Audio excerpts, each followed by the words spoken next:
ሰላም ጤና ይስጥልኝ ውድ ሪፖርተር ተከታታዮች፣ ዛሬ አንድ እንግዳን ይዘን ቀርበናል። የዛሬው እንግዳችን የውሃ ሀብት አስተዳደር ባለሙያና አማካሪው ፈቃ አህመድ ነጋሽ ናቸው። በታላቁ የኢትዮጵያ ህዳሴ ግድብ ዙሪያ ስለሚደረገው ድርድር ሂደቶችና ቀጠናዊ እንቅስቃሴዎችን በተመለከተ አጭር የስልክ ቆይታ አድርገናል። እንደሚከተለው ይቀርባል። አመሰግናለሁ ስለደወላችሁ። ወቀሳ በግብጽ በኩል እየቀረበ በኢትዮጵያ በኩል ደግሞ ግድቡ መስራት ያለበትን ስራ እየሰራ የሚቀጥል ከሆነ የድርድሩ አስፈላጊነት ምንድነው? ዘመናዊ የልዩነት መፍቻ ስርዓት ነውና ሁሌም በድርድር ልዩነትን መፍታት ወደ አንድ አቅጣጫ መምጣት ይቻላል። ያ ሊሆን የሚችለው ግን ሁለቱም ተደራዳሪ አካላት ወደ ስምምነት መምጣት ሲፈልጉ ነው። የአንደኛው ፍላጎት ብቻ ወደ ሰላም ወይንም ወደ ስምምነት ያመጣል ማለት አይቻልም። አሁን ልዩነት አለ በሀገራቶቹ መካከል። ይህን ልዩነት መፍታት በድርድር ጥሩ ነበረ፣ ቢፈታ ጥሩ ነው። ምክንያቱም እየቆየ ሲሄድ ልዩነቱ እየከረረ ወደ ፍጥጫ ወደ ግጭት የሚሄድበት ሁኔታ ስለሚኖር ወደ ሰላም ለመምጣት ድርድር አገራቶች መሰረታዊ ፍላጎታቸውን በትክክል መለየት መቻል አለባቸው። በነዛ መሰረታዊ ፍላጎት ላይ ከተነጋገሩ መስማማት ፍላጎቱ ካለ ሁሉም ቀናአዊ ሆነው ወደ ድርድር ጠረጴዛው ከመጡ ቀላሉ መፍታት ይቻላል። ይሄ ጉዳይ የግድብ ጉዳይ ነው። ግድብ አዲስ አይደለም። በዓለማችን ላይ ምናልባትም በመቶ ሺህ የሚቆጠሩ ግድቦች እስካሁን ድረስ ተገንብተዋል። እነሱም አላቸው ግብጾችም እንደውም ከህዳሴው ግድብ በጣም የሚጠልቅ ግድብ ገንብተዋል እና አዲስ ነገር አይደለም። ይሄ የቴክኒክ ጉዳይ ነው። ስለዚህ በቴክኒክ ላይ ተነጋግሮ መፍታት ይቻላል። አደጋ የሚሆነው መቼ ነው? እነኚህ ነገሮች ከፖለቲካ ጋር ሲተሳሰሩ ነው። በጣም ቴክኒካዊ የሆነ የውሃ ጉዳይ፣ በጣም ቴክኒካል የሆነ የግድብ ጉዳይ የፖለቲካ ጉዳይ ስናደርገው አደጋው እዛ ላይ ነው የሚመጣው። ግብጾች ውሃውን እንደ ብሔራዊ ደህንነታቸው አካል አድርገው ነው የሚወስዱት። ያ ማለት ፖለቲካ ነው። ውሃ የልማት መሳሪያ ነው። ውሃ አንድነትን ነው የሚፈጥረው። ውሃ መቀራረብን ነው የሚፈጥረው። ውሃ የተለያዩ ልማቶች ካታሊስት ነው የሚሆነው። ልማትን የሚያመቻች ነው የሚሆነው። ከህዝቦች መኖር፣ ከህዝቦች እድገት፣ ከክብር ከልዕልና ጋር የተያያዘ ነው። ግን የአንድ ሀገር የብሔራዊ ደህንነት አካል መሆን አይችልም። የማይሆነውም ለምንድን ነው? ይሄ ውሃ ተንቀሳቃሽ ነው። አገር አቋርጦ ነው የሚሄደው።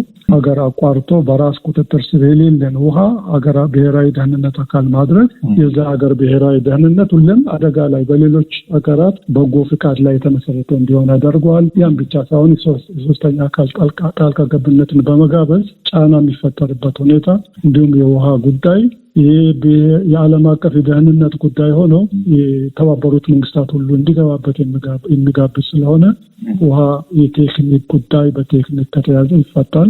አሁን እንዳይፈታ ያደረገው እነሱ በዚህ መልኩ በማወሳሰባቸው ነው። ከዛም አልፎ በግድቡ ሳቢያ ሌሎች ፍላጎቶችን ለማሳካት የሚያደርጉት ጥረት ሁኔታውን በጣም አወሳስቦታል። ስለዚህ በዚህ መልኩ ወደ ስምምነት መምጣት አልተቻለም። አሁንም የሚፈልጉ ከሆነ ይህን ጉዳይ የውሃ ሚኒስትሩ ቢይዙት፣ የግብጽ ውሃ ሚኒስትር ቢይዙት፣ አሁን የግብጽ የውጭ ጉዳይ ሚኒስትር እና ደህንነቶች ናቸው ያሉት። በቴክኒክ ጉዳይ ላይ መነጋገር ከተቻለ፣ ምክንያቱም በቴክኒክ ጉዳይ 1+1=2 ነው የሚመጣው እንጂ 3 አይመጣም። በፖለቲካ በዲፕሎማሲ ግን ሊመጣ ይችላል። ስለዚህ የውሃ ሚኒስትሩ ይዞ በቴክኒክ መነጋገር ከተቻለ መፍታት ይቻላል። መፍታት ከተቻለ እነሱም እኛም የተሻለ ተጠቃሚ ነው የምንሆነው። እነሱ ስጋት አለባቸው፣ ጉዳዩን በደንብ ያውቁታል። ከስጋት የሚድኑበት ሁኔታ ነው ያለው። አሁን ግን ህዝባቸውን እያስፈራሩ ህዝባቸውን እያሸበሩ የሚኖሩበት ሁኔታ ነው ያለው። ያ ደግሞ ለነሱም ጠቃሚ አይደለም፣ ለኛም ጠቃሚ አይደለም።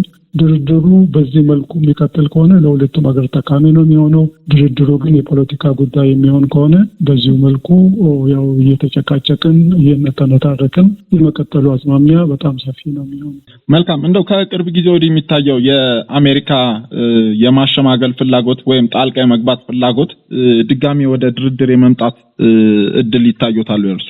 እንግዲህ ውሳኔው ምንድነው? ውሳኔው የመንግስት ውሳኔ ነው።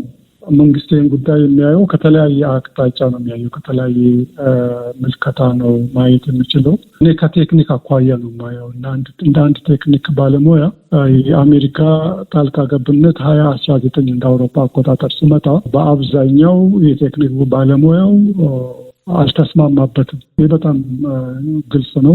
የቴክኒክ ባለሙያው ማስገባት የለብንም፣ ስብሰባ ላይ እንሳተፍ ተጋብዘናል፣ ግን በታዛቢነት ማስገባት የለብንም የሚል አቋም ነበረ። ግን እስኪ ግደለም ሄደን እንየው ተብሎ ከተከደ በኋላ ያው በታዛቢነት ገቡ። ከዛ የታዛቢነት ሚናቸውን ሸርሽሮ አደራዳሪ አሸማጋይ ሆኑ እና መጨረሻ ላይ ስምምነት እስከ መቅረጽ የሄዱበት ሁኔታ ነው ያለው። የዚህ ሶስተኛ አካል ጣልቃ ገብነት የሚታየው ከገለልተኛነት አኳያ፣ አንደኛ በድንበር ተሻጋሪ ውሃ ላይ ሶስተኛ አካል ማስገባት በፍጹም የማይደገፈው ለምንድን ነው? ሀገራቶቹ ተሳስረዋል። እኛና ግብጽ እኮ ተሳስረናል። በዚህ ወንዝ መሰረት ተሳስረን ያለው መለያየት አንችልም፣ ወዳልሆነ ግጭት መሄድ አንችልም። ምክንያቱም መዘዙ በጣም ብዙ ነው። እነሱም ያውቁታል፣ እኛም እናውቀዋለን። እኛ የእነሱን ስጋት እናውቃለን፣ እነሱን ፍራቻ እናውቃለን፣ እነሱም የእኛን ፍላጎት ያውቃሉ። እንዲሁ ውሃውን ለብቻ ለመጠቀም ካላቸው አስተሳሰብ ተነስቶ ነው እንጂ የነሱ እድገት፣ የነሱ ክብር፣ የነሱ ልዕልና ከኢትዮጵያ ዕጣ ፈንታ ጋር የተያያዘ መሆኑን በደንብ ያውቁታል። ቁጭ ብለን ከተነጋገርን እኛ መፍታት እንችላለን፣ ቁጭ ብሎ መነጋገር ከተቻለ እና ሶስተኛው አካል ግን ያንን አይረዳም። የነሱን ስጋት፣ የነሱን ፍራቻ፣ የኛን ፍላጎት አይረዳም። እኛ ብንጋጭ እሱ ምንም የሚጎዳው ነገር የለም። እኛ ግጭት ውስጥ ብንገባ ግን ሁለታችንም በጣም ስለምንጎዳና ያለማስገባቱ ጥሩ ነው። ከገባም ግን ገለልተኛ አካል ነው። እንግዲህ የአሜሪካ መንግስት ገለልተኛ ነው ወይ ብለን ስናየው አይደለም፣ ግልጽ ነው። የካምፕ ዴቪድ ስምምነት በእስራኤልና በግብጽ መካከል 1978 ላይ ሲፈረም የጎንዮሽ ስምምነት ነበሩ። ሁለት ስምምነቶች። እነዚህ ስምምነቶች ብዙ ጊዜ ግልጽ አይደረጉም፣ ተደብቀው ነው ያሉት፣ በምስጢር ነው የተያዙት። ስምምነቱ የተፈረመው በእስራኤልና በአሜሪካ እንዲሁም በግብጽና በአሜሪካ የጎንዮሽ ሁለት ስምምነቶች አብረው አሉ። በግብጽና አሜሪካ መካከል የተፈረመው ስምምነት ላይ በተለያየ መልኩ ለማወቅ በተሞከረው ሁኔታ ወይንም ግብጽ እንደሚታደርጉ ይታወቃል። የንግድ ስምምነት ከአሜሪካ ጋር ብትፈራረም የናይልን ጉዳይ ማስገባቱ አይቀርምና ይሄ ስምምነት የደህንነት ስምምነት ስለሆነ አሜሪካ ለግብጽ አለኝ ለምትለው የናይል ላይ ላላት የውሃ ደህንነት እውቅና ሰጥታለች በዚያ። ስለዚህ አሜሪካ ይህንን እውቅና እስከሰጠች ድረስ ገለልተኛ መሆን አትችልም። እውቅና መስጠት ብቻ ሳይሆን ደግሞ ይህንኑ አለኝ የምትለውን የውሃ ድርሻ እንድትከላከል በአመት $1.3 ቢሊዮን መሳሪያ ለመስጠት ቃል ገብታለች። ምናልባት 1982 ሻርም አል-ሼክ ላይ ፕሬዚደንት አንዋር ሳዳት የተናገሩት ንግግር በጣም ግልጽ ነው። ምንድነው ያሉት? እንግዲህ በገባነው ስምምነት መሰረት እኛ በተዘናጋንበት ወቅት የላይኛው ተፋሰስ ሀገራት ውሃውን ተጠቅመው ድርሻችንን አደጋ ላይ እንዳይጥሉ ድርሻችንን እንድንጠብቅ የገባችሁልንን የጦር መሳሪያ በአስቸኳይ ላኩልን ነው። ስለዚህ በጣም ግልጽ ነውና አንድ እሱ ነው። ሌላኛው እንግዲህ በሁለቱ ሀገራት መካከል ያለውን ግንኙነት ማየት ይቻላል። ከጂኦ ስትራቴጂ አኳያ በተለይ የእስራኤልን ደህንነት ለመጠበቅ የማዕከላዊ ምስራቅ ሀገራትን ለመጠበቅ ግብጾችን ነው የምትጠቀመው አሜሪካ። የንግድ ግንኙነት ብና የግብጽና የአሜሪካ በጣም ትልቅ ነው። ከኛ አኳያ ቢታይ ኢንቨስትመንት ቢታይ በኢንቨስትመንት ደረጃ በጣም ከፍተኛ ግንኙነት ነው ያላቸው። ትልቅ ኢንቨስትመንት የአሜሪካ ግብጽ ውስጥ አለ። ከዛ ውጪ ደግሞ አሜሪካ ውስጥ ያሉ የግብጽ አሜሪካ ዜግነት ያላቸው ግብጻውያን ትልቅ ሚና አላቸው። እነሱም በተለይ ህግ አውጪዎችን እና የአሜሪካ አስተዳደር ሰራተኞችን በመያዝ በኩል ትልቅ ሚና አላቸው። ምናልባት ከተወሰኑ ወራት በፊት የ12 ዓመት እስር የተፈረደባቸው የሴኔት አባል ሚስተር ቦብ ነው የሚባሉት፣ ቦብ ፈርናንዴዝ ይመስለኛል ስማቸው፣ እርግጠኛ አይደለሁም። እሳቸውን ከተያዙበት አንዱ እዛ የሚኖሩ አሜሪካውያን በጣም ከፍተኛ ገንዘብ ሰጥተዋቸው እጅ ከፍንጅ ተይዘው ነው የታሰሩት። እሳቸው ለአሜሪካ መንግስት ካቀረቧቸው ጉዳዮች ውስጥ አንዱ የህዳሴ ግድብ ጉዳይ ነው እና በዚህ የተነሳ አሜሪካ ገለልተኛ መሆን አይችልም። ግን ይሄ በቴክኒክ ደረጃ ሲታይ ነው። መንግስት ግን ከተለያየ አቅጣጫ ስለሚያየው የራሱን ውሳኔ መወሰን ይችላል። ያም ቢሆን ግን አሜሪካ እብን የሚገባ ከሆነ እንደ አንድ ባለሙያ መግባት የለበትም። ከገባም ግን ትልቅ ቅድመ ዝግጅት ተደርጎ ጥንቃቄ ተደርጎ ቀይ መስመሮች ተሰምረው በዛ መልኩ መሄድ ይቻላል። በተቻለ መጠን ግን አሁንም የሚመከረው ግብጽ አቋሟን መቀየር፣ በግድቡ ላይ ብቻ ማተኮር፣ በቴክኒክ ደረጃ መደራደር መፍትሄ ማግኘት ይቻላል። መልካም። እንደው አሁን በወቅታዊ በሆነ የውሃ መጠን ላይ በተለይ ከህዳሴው ግድብ ጋር በተያያዘ የታችኛው ተፋሰስ ሀገራት ሊያነሱት የሚችሉት ጥያቄ አለ ወይ? እንግዲህ አሁን አንዳንድ ትንበያዎች በዓለም አቀፍ ደረጃ የሚያሳዩት ኤልኒኖ ይኖራል፣ የኤልኒኖ ክስተት ይኖራል። የኤልኒኖ ክስተት በተለይ ክረምቱ መውጫ ላይ እጥረት ይኖረዋል የሚል ነው። እኛ ጋር እየታየ ነው ያለው በተለያየ ቦታ ላይ ምንም እንኳን ትንበያዎች ዳና ናቸው የሚሉ መረጃዎች ከብሔራዊ ሜትሮሎጂ አካባቢ ቢሰሙም እጥረቶች የሚኖሩበት ሁኔታ ሊከሰት ይችላል። እንግዲህ ያ የሚያሳየው ምንድነው? የህዳሴ ግድብ ጥቅም የሚታየው እዚህ ላይ ነው። ግድብ ውስጥ ውሃ የተወሰነ ውሃ አለ። ያ ውሃ ተጨማሪ ውሃ ነው ማለት ነው። ህዳሴ ግድብ ውሃ ተጠቃሚ አይደለም ማለት ውሃን አባከንም ውሃ ይይዝና ያ ውሃ ኃይል አመንጭቶ ነው የሚሄደው። አሁን ህዳሴ ግድብ ውስጥ ያለው ውሃ ለአካባቢው የተቀመጠ በጋራ መጠቀም የምንችለው ተጨማሪ ውሃ ነው። ህዳሴ ግድብ ባይኖር ኖሮ አሁን ግድቡ ውስጥ ያለው ውሃ አልነበረም ወይንም ደግሞ ለጥቅም ላይ ማዋል አይቻልም ማለት። ብዙ መሰረተ ልማት መያዝ ትርፍ ውሃ በሚኖርበት ወቅት ውሃው እንዳይባከን እጥረት በሚኖርበት ወቅት ያንን ውሃ እየለቀቁ የመጠቀም ሁኔታ ያለው ቅድም አንስቻለሁ። የአስዋን ግድብ ህዳሴ ግድብ ሙሉ በሙሉ በሞላበት ወቅት አስዋን ግድብም ሙሉ ነበር።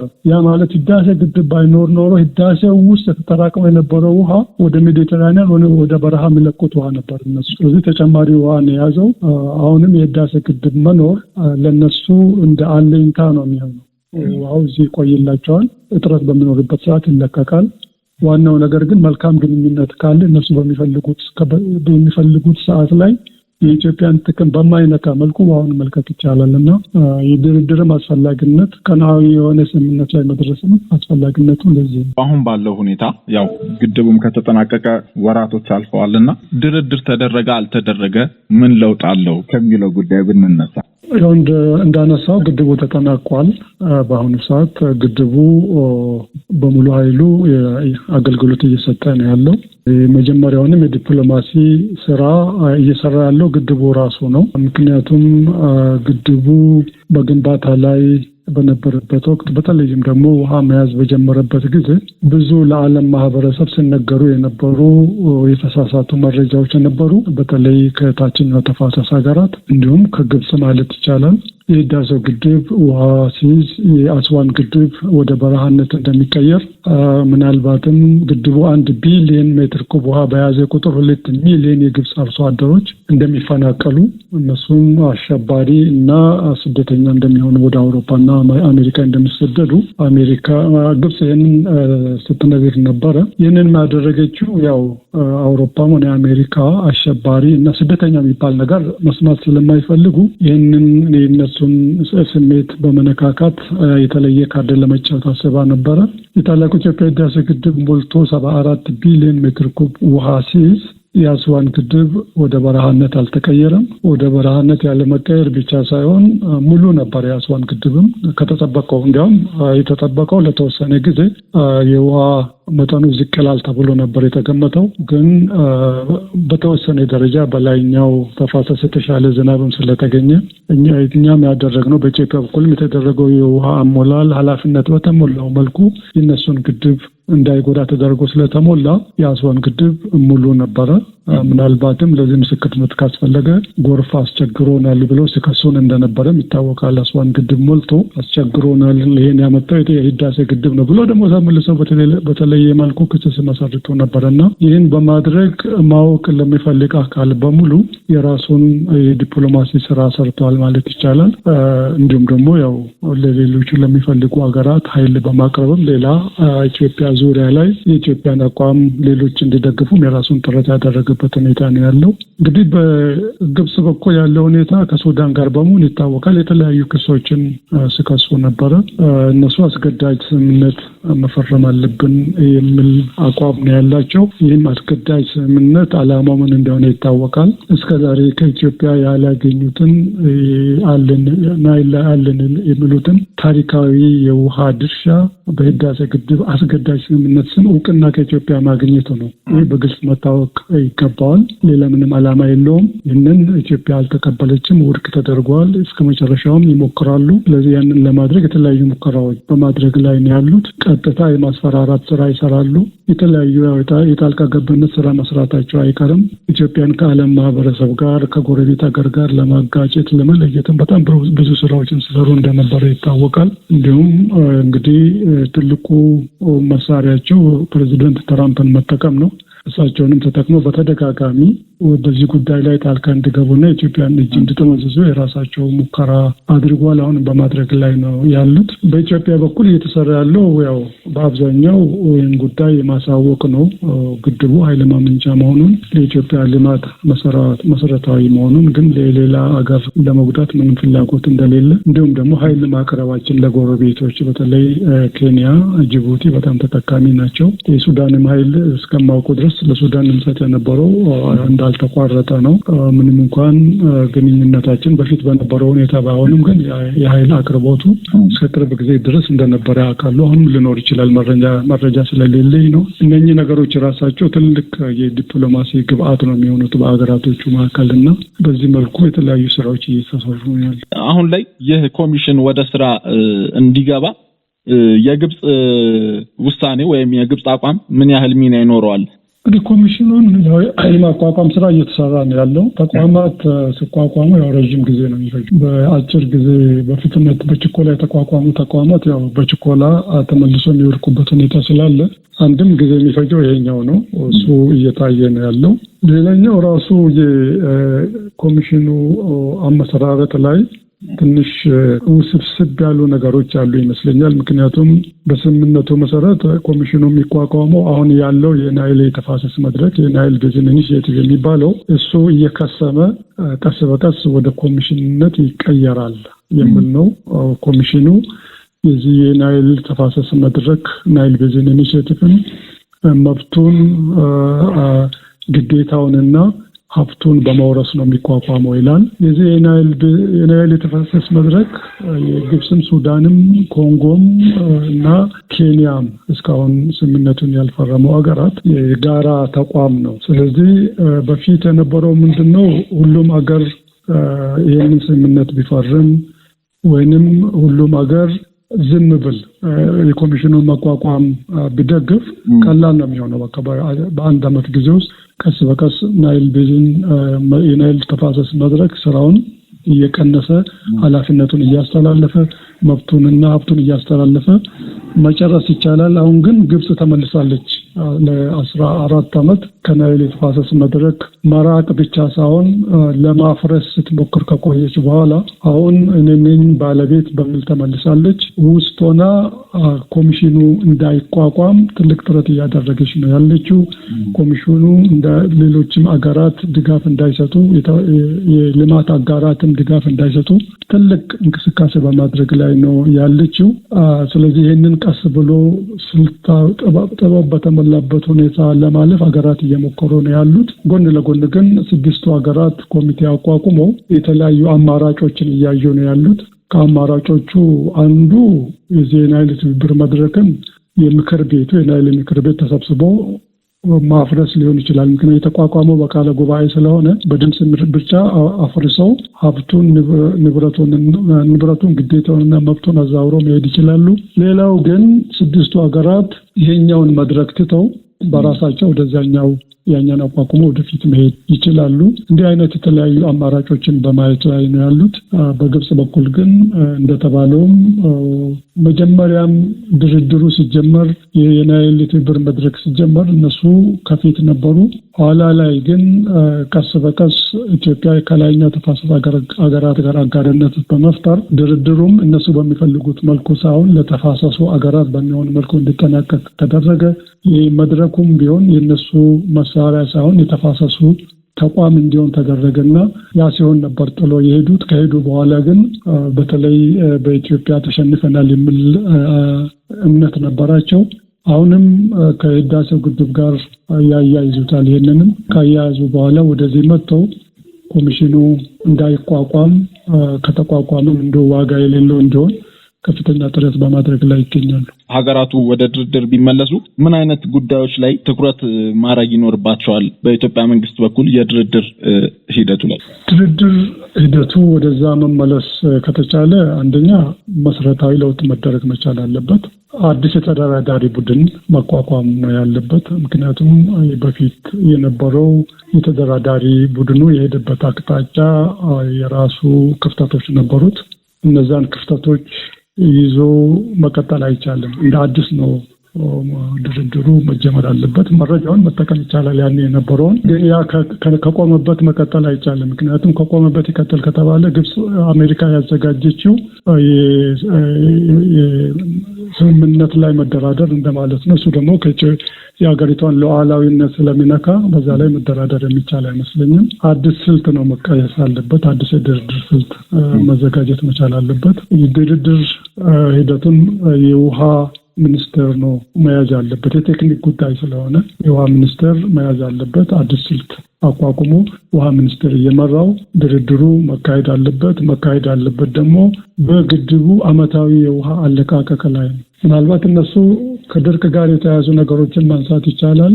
ምንም ችግር የለውም። እሱንም ድርቅ አሜሪካ በነደፈችው ስምምነት ላይ ባለው መልኩ ሳይሆን መተርጎም ያለበት በዓለም አቀፍ ዘንድ ተቀባይነት ባለው መልኩ ተተርጉሞ ድርቅ ማለት ወደ ግድቡ በሚገባ ውሃ መጠን ነው እንጂ ከግድቡ በሚወጣ ውሃ አይደለም መተርጎም ያለበት። እሱ ተቀይሮ ድርቅ ሲከሰት ወይም የውሃ እጥረት ሲከሰት ኃላፊነት መውሰድ ያለባቸው ሁሉም ሀገራት ናቸው እንጂ ኢትዮጵያ ብቻ መሆን እንደሌለበት ይህን መሰረታዊ ያደረገ ቴክኒክ ላይ ብቻ ያተኮረ ድርድር ማካሄድ ይቻላል። የውሃ ክፍፍል ከሆነ እሱ ሌላ ጉዳይ ነው። በፊቱ አሜሪካ የቀረጸችው ስምምነት የውሃ ክፍፍል እንድምታ አለው። ያ ግን መካሄድ ያለበት በተፋሰስ ደረጃ ነው። አንዱ ሀገራት ባሉበት የውሃ ክፍፍል ድርድር ማካሄድ ይቻላል።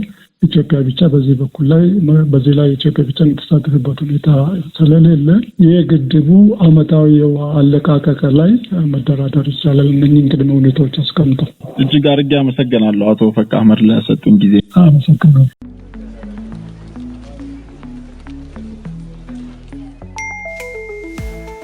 ለሰራተኞች ደሞዝና ተጨማሪ ክፍያዎችን ለመፈጸም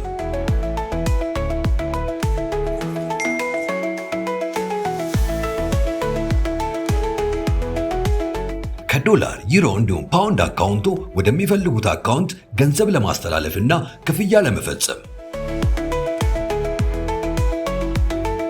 የረጅም ጊዜ የባንክ ስቴትመንቶችን በቀላሉ ለማግኘት የበረራ ትኬትን ካሉበት ሆኖ ለመግዛት እንዲሁም ማረጋገጫ ደረሰኝን ለማግኘት በተጨማሪም የተለያዩ ድርጅቶን ክፍያዎች ለመፈጸም የኢትዮጵያ ንግድ ባንክን የኢንተርኔት ባንኪንግ አገልግሎት ሲመርጡ በየትኛውም ጊዜና ቦታ ፈጣን እንዲሁም ጥራት ያለው የኢንተርኔት ባንኪንግ አገልግሎት ለማግኘት ያስችላቸዋል። የኢትዮጵያ ንግድ ባንክ ሁሌም የሚተማመኑበት ባንክ።